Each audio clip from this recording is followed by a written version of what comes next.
I've driven past this building before, more than once. Always thought it looked interesting from the road. A wee Gothic place on the shore of Loch Awe, tucked between the A85 and the railway line. The kind of place you notice, then forget about on the next bend. I was wrong about it. Inside is a bone from the skeleton of Robert the Bruce. The first thing that catches you out is how old it looks.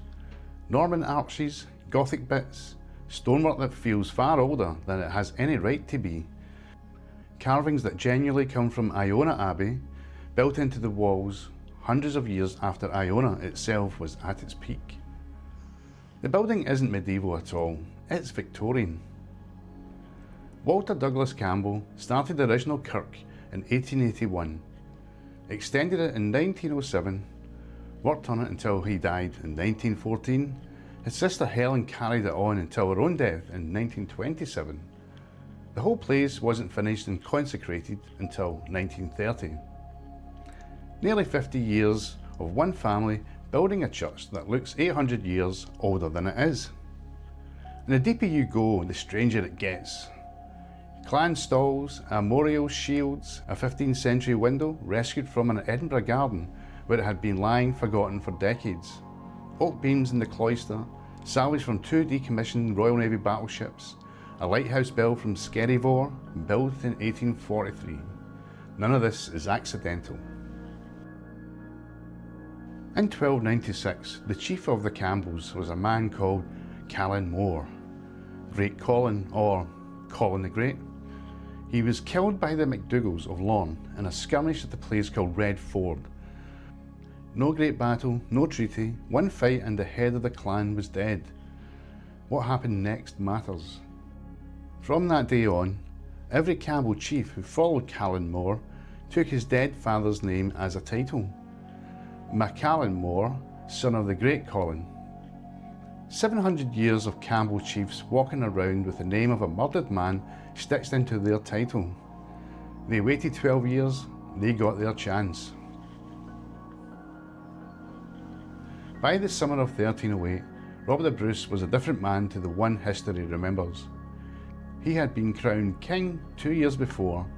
Within months, the crown had almost killed him. His army destroyed at Methven, his wife, daughter captured, 3 of his brothers executed. He had spent a winter hiding on the islands of the west coast, possibly Rathlin, staying one step ahead of the forces sent to finish him off. By the summer of 1308, he was back on the mainland and he was hunting. At the top of his list were the MacDougals of Lorne, the same MacDougals who had killed Colin 12 years before. 2 miles west of where I'm standing, the River Awe cuts through Ben Cruachan on its way to the sea. The narrow pass is called Brander.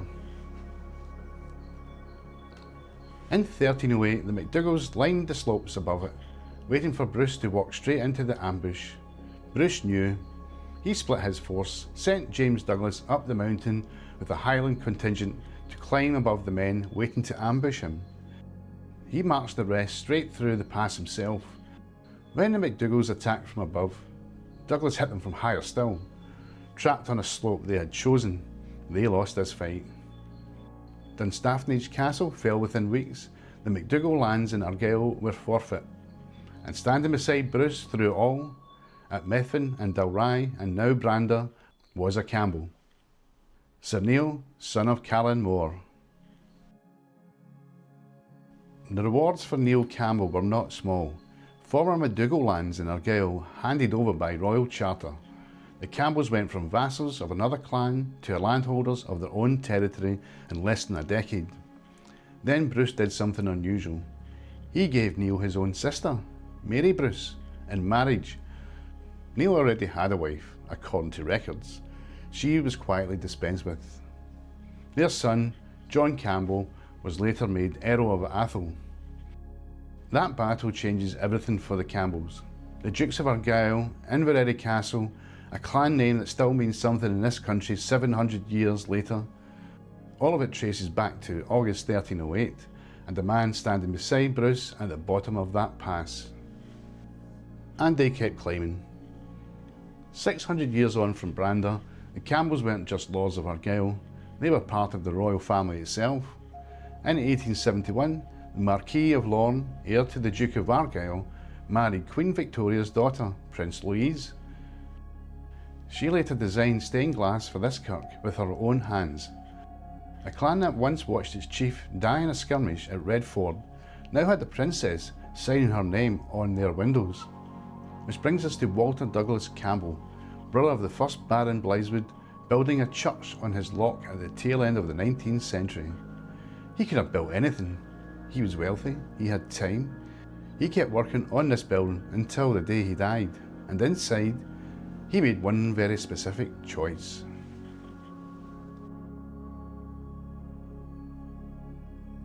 The Bruce Chapel is on the south side of the kirk. The staff here will tell you exactly where to find it, and they couldn't have been more helpful when I asked. Inside, laid out in effigy, is Robert the Bruce himself, carved from wood, face and hands made of alabaster. When the sunlight comes through this window behind him, it catches the alabaster. Standing there, close enough to touch it, it felt almost like he was coming alive. Below the effigy, sitting to the side of the tomb, is a small chamber. Inside that chamber is a bone. It's not a replica, it's an actual bone, taken from the skeleton of Robert the Bruce, brought to this loch from Dunfermline Abbey, where the rest of the body lies. I thought I was going to film a nice church on the loch. What I found was 700 years of debt stitched into a building that looks older than it is, built by a family who never stopped remembering the man who made them. The Campbells won, they got their lands, their titles, the sister of a king, and in time a princess. They became one of the most powerful families in Britain. And when one of them could build anything he wanted, he built this. A bone of a king in a chamber, in a church that pretended to be medieval, on the shore of the loch that started it all. You've probably driven past this place. Next time, it might be worth stopping in.